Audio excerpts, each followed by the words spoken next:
ನಮಸ್ಕಾರ. ಧ್ವನಿ ಸಮಾಚಾರಕ್ಕೆ ಸ್ವಾಗತ. ನಾನು ರಶ್ಮಿತಾ. ಮೊದಲಿಗೆ ಮುಖ್ಯಾಂಶಗಳು. ಐಸಿಎಸ್ ಉಗ್ರರೊಂದಿಗೆ ನಂಟು, ವಿದ್ಯಾರ್ಥಿ ಅರೆಸ್ಟ್. ಧರ್ಮಸ್ಥಳದ ವಿರುದ್ಧ ಅವಹೇಳನಕಾರಿ ವರದಿಗೆ ತಡೆ. ವಿದ್ಯುತ್ ವಿಚ್ಛೇದಿಸಲು ಬಂದ ಕೆಎಸ್ಸಿಬಿ ನೌಕರನ ಮೇಲೆ ಮಾರಣಾಂತಿಕ ಹಲ್ಲೆ. ಇಂಟರ್ಸಿಟಿ ಬಸ್ ಪಲ್ಟಿಯಾಗಿ ಚಾಲಕ ಸ್ಥಳದಲ್ಲೇ ದುರ್ಮರಣ, 25ಕ್ಕೂ ಹೆಚ್ಚು ಮಂದಿಗೆ ಗಾಯ. ದೆಹಲಿ ವಿಮಾನ ನಿಲ್ದಾಣದಲ್ಲಿ 10 ಕೋಟಿ ರೂಪಾಯಿ ಮೌಲ್ಯದ ವಿದೇಶಿ ಕರೆನ್ಸಿ ವಶಪಡಿಸಿಕೊಂಡ ಅಧಿಕಾರಿಗಳು. ಬಜರಂಗ ದಳದ 3 ಗಡೀಪಾರು ನೋಟಿಸ್ ಸಿಡಿದೆದ್ದ ಹಿಂದೂ ಸಂಘಟನೆಗಳು. ಚಿಕ್ಕಬಳ್ಳಾಪುರ ಕೌಟುಂಬಿಕ ಕಲಹ, 2 ಮಕ್ಕಳ ಜೊತೆ ಬಾವಿಗೆ ಹಾರಿದ ತಾಯಿ. ಮಹಿಳೆಯರ ಶೌಚಾಲಯದಲ್ಲಿ ಮೊಬೈಲ್ ಇಟ್ಟು ಚಿತ್ರೀಕರಣ, ಪ್ರತಿಷ್ಠಿತ ಕಾಲೇಜಿನ 3 ವಿದ್ಯಾರ್ಥಿನಿಯರನ್ನು ಸಸ್ಪೆಂಡ್. ಸೇತುವೆಯಿಂದ ಜಿಗಿದ ಪುನಲೂರು ಪುರಸಭೆ ಮಾಜಿ ಕೌನ್ಸಿಲರ್ ಶವ ಪತ್ತೆ. ಬೆಳಗಾವಿ ಜಿಲ್ಲೆಯಲ್ಲಿ ಭಾರೀ ಮಳೆ, 3 ಮನೆಗಳ ಕುಸಿತ, 13 ಜನರಿಗೆ ಗಾಯ. ಮಣಿಪುರ ಆಯ್ತು, ಈಗ ಪಶ್ಚಿಮ ಬಂಗಾಳ ಸರದಿ. ಮಾಲ್ಟಾದಲ್ಲಿ 2 ಮಹಿಳೆಯರ ಅರೆಬೆತ್ತಲೆಗೊಳಿಸಿ ಮೆರವಣಿಗೆ. ರಸ್ತೆ ಮಧ್ಯೆ ಹುಟ್ಟುಹಬ್ಬ ಆಚರಣೆ, ಪ್ರಶ್ನಿಸಿದ ಆಟೋ ಚಾಲಕನನ್ನು ಇರಿದು ಕೊಲೆ.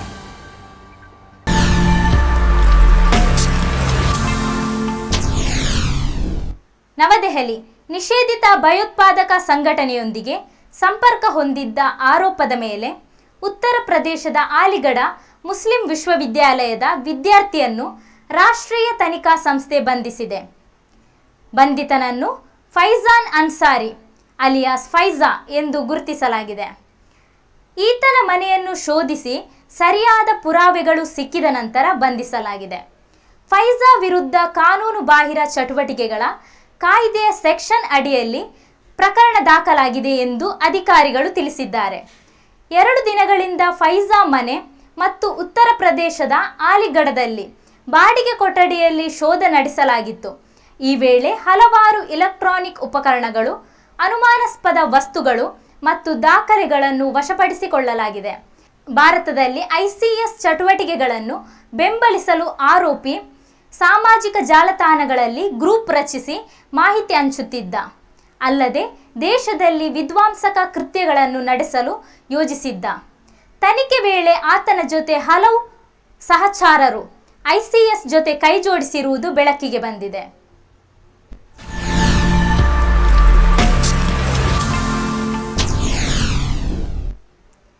ಬೆಳ್ತಂಗಡಿ ಧರ್ಮಸ್ಥಳ ಗ್ರಾಮದ ಪಾಂಗಳದ ಸೌಜನ್ಯ ಹತ್ಯೆ ಪ್ರಕರಣಕ್ಕೆ ಸಂಬಂಧಪಟ್ಟಂತೆ ಶ್ರೀ ಕ್ಷೇತ್ರ ಧರ್ಮಸ್ಥಳ ಧರ್ಮಾಧಿಕಾರಿ ಡಾಕ್ಟರ್ ಡಿ ವೀರೇಂದ್ರ ಹೆಗ್ಗಡೆ ಅವರು ಹಾಗೂ ಅವರ ಕುಟುಂಬಸ್ಥರ ವಿರುದ್ಧ ಮಾಡುತ್ತಿರುವ ಆರೋಪಗಳ ಕುರಿತು ನ್ಯಾಯಾಲಯವು ನಿರ್ಬಂಧಕಾಜ್ಞೆ ಆದೇಶ ನೀಡಿದೆ. ಪ್ರಕರಣಕ್ಕೆ ಸಂಬಂಧಿಸಿ ಡಾಕ್ಟರ್ ಹೆಗ್ಗಡೆ ಹಾಗೂ ಅವರ ಕುಟುಂಬಸ್ಥರ ವಿರುದ್ಧ ಮಹೇಶ್ ಶೆಟ್ಟಿ ತಿಮರೋಡಿ, ಜಗದೀಶ್, ಪ್ರಭಾ ಬೆಳಹೊಂಗಲ, ಸೋಮನಾಥ್ ನಾಯಕ್, BM ಭಟ್, ವಿಠಲ್ ಗೌಡ ಮತ್ತು ಇತರರು ಇಲ್ಲಸಲ್ಲದ ಆರೋಪ ಮಾಡಿ ತೇಜೋವಧೆ ಮಾಡುತ್ತಿದ್ದ ವಿಚಾರಕ್ಕೆ ಸಂಬಂಧಪಟ್ಟಂತೆ ಶ್ರೀ ಕ್ಷೇತ್ರ ಧರ್ಮಸ್ಥಳ ಗ್ರಾಮಾಭಿವೃದ್ಧಿ ಯೋಜನೆಯವರು ಬೆಂಗಳೂರಿನ ಸಿಟಿ ಸಿವಿಲ್ ನ್ಯಾಯಾಲಯದಲ್ಲಿ ದಾವೆ ಹೂಡಿಸಿದ್ದಾರೆ.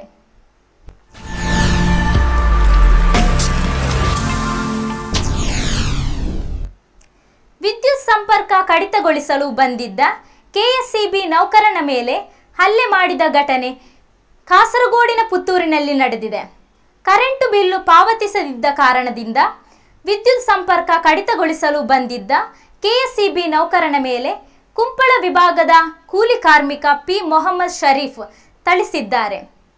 ಘಟನೆ ಸಂಬಂಧಪಟ್ಟಂತೆ ಠಾಣೆ ಪೊಲೀಸರು ಪ್ರಕರಣ ದಾಖಲಿಸಿಕೊಂಡಿದ್ದಾರೆ.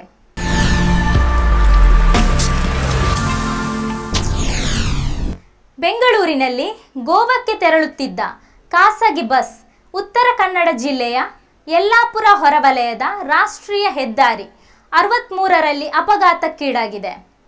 ಇಂಟರ್ಸಿಟಿ ಬಸ್ ಪಲ್ಟಿಯಾಗಿ ಚಾಲಕ ಸ್ಥಳದಲ್ಲೇ ಮೃತಪಟ್ಟಿದ್ದಾನೆ. ಘಟನೆಯಲ್ಲಿ 25ಕ್ಕೂ ಹೆಚ್ಚು ಮಂದಿಗೆ ಸಣ್ಣ ಪುಟ್ಟ ಗಾಯಗಳಾಗಿದ್ದು, ಮೂವರ ಸ್ಥಿತಿ ಗಂಭೀರವಾಗಿದೆ. ಗಾಯಾಳುಗಳನ್ನು ಯಲ್ಲಾಪುರ ಸರ್ಕಾರಿ ಆಸ್ಪತ್ರೆಗೆ ದಾಖಲಿಸಿ ಚಿಕಿತ್ಸೆ ಕೊಡಿಸಲಾಗುತ್ತಿದೆ. ಬಸ್ಸಿನಲ್ಲಿ 30 ಜನ ಪ್ರಯಾಣಿಕರಿದ್ದರು ಎಂದು ತಿಳಿದು ಬಂದಿದೆ. ಸ್ಥಳಕ್ಕೆ ಪೊಲೀಸರು ಭೇಟಿ ನೀಡಿ ಪರಿಶೀಲನೆ ನಡೆಸುತ್ತಿದ್ದಾರೆ.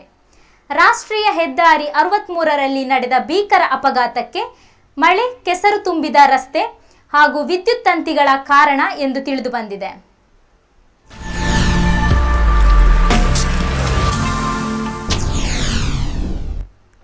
ರಾಷ್ಟ್ರ ರಾಜಧಾನಿಯ ಇಂದಿರಾ ಗಾಂಧಿ ಇಂಟರ್ ನ್ಯಾಷನಲ್ ವಿಮಾನ ನಿಲ್ದಾಣದ ಕಸ್ಟಮ್ಸ್ ಅಧಿಕಾರಿಗಳು ಶುಕ್ರವಾರ ತಜಿಕಿಸ್ತಾನದ 3 ಪ್ರಜೆಗಳಿಂದ 10 ಕೋಟಿ ರೂಪಾಯಿಗೂ ಹೆಚ್ಚು ಮೌಲ್ಯದ ವಿದೇಶಿ ಕರೆನ್ಸಿಯನ್ನು ವಶಪಡಿಸಿಕೊಂಡಿದ್ದಾರೆ. ಲಗೇಜಿನಲ್ಲಿ ಇರಿಸಲಾಗಿದ್ದ ಶೂಗಳ ಒಳಗೆ ವಿದೇಶಿ ಕರೆನ್ಸಿಯನ್ನು ಬಚ್ಚಿಡಲಾಗಿತ್ತು ಎಂದು ವರದಿಯಾಗಿದೆ.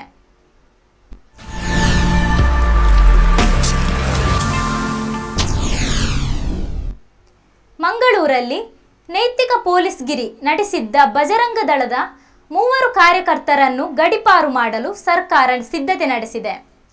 3 ಬಜರಂಗ ದಳ ಕಾರ್ಯಕರ್ತರ ಗಡೀಪಾರು ವಿಚಾರ ಇದೀಗ ರಾಜ್ಯಾದ್ಯಂತ ಚರ್ಚೆಯಾಗ್ತಿದೆ. ಇದೊಂದು ಕಾಂಗ್ರೆಸ್ ಸರ್ಕಾರದ ಹಿಂದೂ ವಿರೋಧಿ ನೀತಿ ಎಂದು ಆಕ್ರೋಶ ವ್ಯಕ್ತವಾಗಿದೆ. ಸರ್ಕಾರದ ಈ ನಡೆಗೆ ಹಿಂದೂ ಸಂಘಟನೆಗಳು ತೀಕ್ಷ್ಣವಾಗಿ ಪ್ರತಿಕ್ರಿಯಿಸಿದೆ.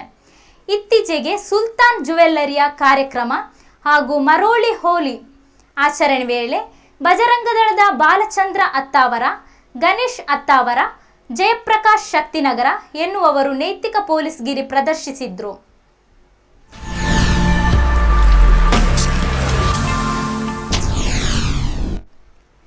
ಪೆರಿಯಾದಲ್ಲಿ ಖಾಸಗಿ ಬಸ್ ಮತ್ತು ಲಾರಿ ಡಿಕ್ಕಿ, 15 ಮಂದಿ ಗಾಯಗೊಂಡಿದ್ದಾರೆ. ರಾಷ್ಟ್ರೀಯ ಹೆದ್ದಾರಿಯ ಪೆರಿಯಾರಂ ಶಾಲೆಯ ಬಳಿ ಇಂದು ಬೆಳಿಗ್ಗೆ 9:50ಕ್ಕೆ ಖಾಸಗಿ ಬಸ್ ಮತ್ತು ಲಾರಿ ನಡುವೆ ಡಿಕ್ಕಿಯಾಗಿ 26 ಮಂದಿ ಗಾಯಗೊಂಡಿದ್ದಾರೆ. ಮಾತಮಂಗಳ ಕಡೆಯಿಂದ ತಳಿಪರಂಗೆ ತೆರಳುತ್ತಿದ್ದ ಖಾಸಗಿ ಬಸ್ ಹಾಗೂ ಎದುರಿಗೆ ಬಂದ ಪಾರ್ಸಲ್ ಲಾರಿ ಮಧ್ಯೆ ಡಿಕ್ಕಿಯಾಗಿದೆ. ಗಾಯಾಳುಗಳನ್ನು ಪೆರಿಯಾರಂ ವೈದ್ಯಕೀಯ ಕಾಲೇಜ್ ಆಸ್ಪತ್ರೆಗೆ ದಾಖಲಿಸಲಾಗಿದೆ.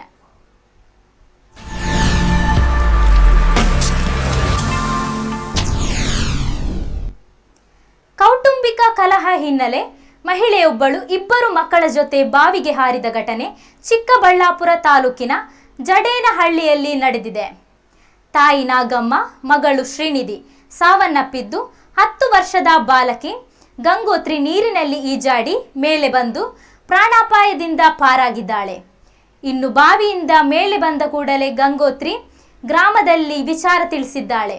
ಬಳಿಕ ವಿಷಯ ತಿಳಿದು ಸ್ಥಳಕ್ಕಾಗಮಿಸಿದ ಅಗ್ನಿಶಾಮಕ ದಳದ ಸಿಬ್ಬಂದಿ ತಾಯಿ ಶವವನ್ನು ಮೇಲೆತ್ತಿದ್ದು, ಬಾಲಕಿ ಶವಕ್ಕಾಗಿ ಶೋಧ ಕಾರ್ಯ ಮುಂದುವರೆದಿದೆ. ಈ ಕುರಿತು ಚಿಕ್ಕಬಳ್ಳಾಪುರ ಗ್ರಾಮಾಂತರ ಪೊಲೀಸ್ ಠಾಣೆ ವ್ಯಾಪ್ತಿಯಲ್ಲಿ ಪ್ರಕರಣ ದಾಖಲಾಗಿದೆ.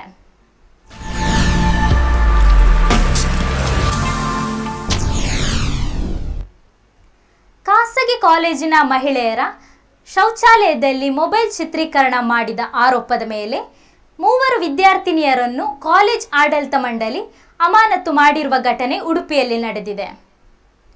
ಉಡುಪಿ ನಗರದ ಅಂಬಲ್ಪಾಡಿ ಬೈಪಾಸ್ ಬಳಿ ಇರುವ ನೇತ್ರ ಜ್ಯೋತಿ ಕಾಲೇಜಿನಲ್ಲಿ ಕೆಲ ಅನ್ಯಕೋಮಿಯ ವಿದ್ಯಾರ್ಥಿನಿಯರು ಮಹಿಳಾ ಶೌಚಾಲಯದಲ್ಲಿ ಮೊಬೈಲ್ ಅಡಗಿಸಿಟ್ಟು ಖಾಸಗಿ ದೃಶ್ಯಗಳನ್ನು ರೆಕಾರ್ಡ್ ಮಾಡಿ ಆ ವಿಡಿಯೋವನ್ನು ತಮ್ಮ ಕೋಮಿಯ ವಿದ್ಯಾರ್ಥಿಗಳಿಗೆ ಕಳುಹಿಸುತ್ತಿದ್ದರು ಎಂಬ ಆರೋಪ ಕೇಳಿಬಂದಿದೆ. ಇನ್ನು ಈ ವಿಡಿಯೋವನ್ನು ವಿದ್ಯಾರ್ಥಿಗಳು ಸಾಮಾಜಿಕ ಜಾಲತಾಣದಲ್ಲಿ ವೈರಲ್ ಮಾಡುತ್ತಿದ್ದರು ಎನ್ನಲಾಗಿದೆ. ಈ ಕೃತ್ಯ ಬೆಳಕಿಗೆ ಬಂದ ಬಳಿಕ ಕಾಲೇಜಿನಲ್ಲಿ ವಿಡಿಯೋ ಶೂಟ್ ಮಾಡಿದ 3 ವಿದ್ಯಾರ್ಥಿನಿಯರ ಜೊತೆ ಇತರ ವಿದ್ಯಾರ್ಥಿನಿಯರು ವಾಗ್ವಾದ ಮಾಡಿದ್ದಾರೆ. ಬಳಿಕ ಮಧ್ಯಪ್ರವೇಶ ಮಾಡಿದ ಆಡಳಿತ ಮಂಡಳಿ ಕ್ರಮ ತೆಗೆದುಕೊಂಡಿದೆ. ವಿಡಿಯೋ ಶೂಟ್ ಮಾಡಿದ 3 ವಿದ್ಯಾರ್ಥಿನಿಯರ ಅಮಾನತು ಮಾಡಿ ಕಾಲೇಜ್ ಆಡಳಿತ ಮಂಡಳಿ ಆದೇಶ ಹೊರಡಿಸಿದೆ. ಘಟನೆ ತಿಳಿಯುತ್ತಿದ್ದಂತೆ ಕಾಲೇಜಿಗೆ ತೆರಳಿದ್ದ ಹಿಂದೂ ಸಂಘಟನೆಗಳು ಸೂಕ್ತ ಕ್ರಮಕ್ಕೆ ಆಗ್ರಹಿಸಿದೆ. ಆದರೆ ಕಾಲೇಜ್ ಆಡಳಿತ ಮಂಡಳಿ ಇದುವರೆಗೆ ಪ್ರಕರಣ ದಾಖಲಿಸಲಿಲ್ಲ.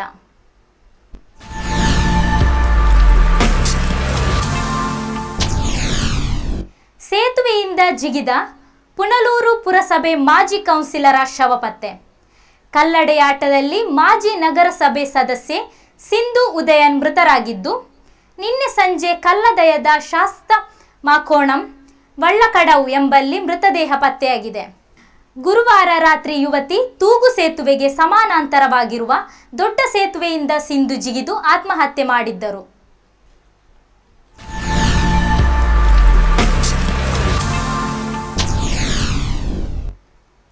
ಬೆಳಗಾವಿ ಜಿಲ್ಲೆಯಲ್ಲಿ ಭಾರಿ ಮಳೆಯಾಗುತ್ತಿರುವ ಹಿನ್ನೆಲೆ ಬೈಲಹೊಂಗಲ ತಾಲೂಕಿನ ಬುಡರಕಟ್ಟಿ ಗ್ರಾಮದಲ್ಲಿ 3 ಮನೆಗಳು ಕುಸಿತವಾಗಿದ್ದು, ಮನೆಯಲ್ಲಿದ್ದ 13 ಜನರಿಗೆ ಸಣ್ಣ ಪುಟ್ಟ ಗಾಯಗಳಾಗಿವೆ.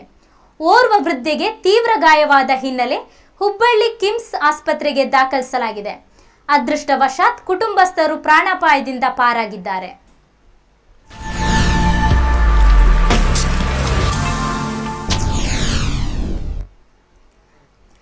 ಮಣಿಪುರದಲ್ಲಿ ಮಹಿಳೆಯೊಬ್ಬರನ್ನು ನಗ್ನಗೊಳಿಸಿ ಮೆರವಣಿಗೆ ಮಾಡಿದ ಘಟನೆಯ ಕಹಿ ನೆನಪು ಮಾಸುವ ಮುನ್ನವೇ ಪಶ್ಚಿಮ ಬಂಗಾಳದ ಮಾಲ್ಡಾದಲ್ಲಿ ಅಂಥದ್ದೇ ಕೃತ್ಯ ಸಂಭವಿಸಿದೆ.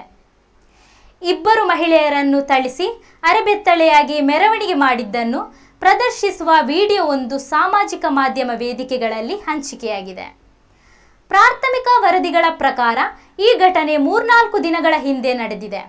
ಮಾಲ್ಡಾದ ಪಕುವಾಹತ್ನಲ್ಲಿ ಸ್ಥಳೀಯರು ಕಳ್ಳತನದ ಶಂಕೆಯ ಮೇಲೆ 2 ಮಹಿಳೆಯರನ್ನು ಹಿಡಿದು ಥಳಿಸಿದ್ದಾರೆ ಎಂದು ಕೆಲವು ಮಾಧ್ಯಮಗಳು ವರದಿ ಮಾಡಿವೆ.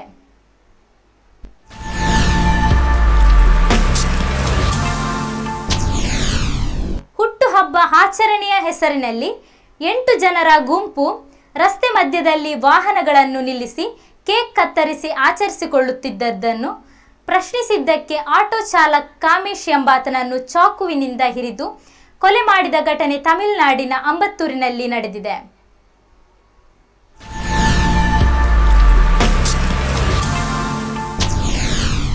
ಇದಿಷ್ಟು ಈ ದಿನದ ಸಮಾಚಾರ. ನಿರಂತರ ಸುದ್ದಿಗಾಗಿ ವೀಕ್ಷಿಸಿ ನಿಮ್ಮ ಧ್ವನಿ ಮೀಡಿಯಾ.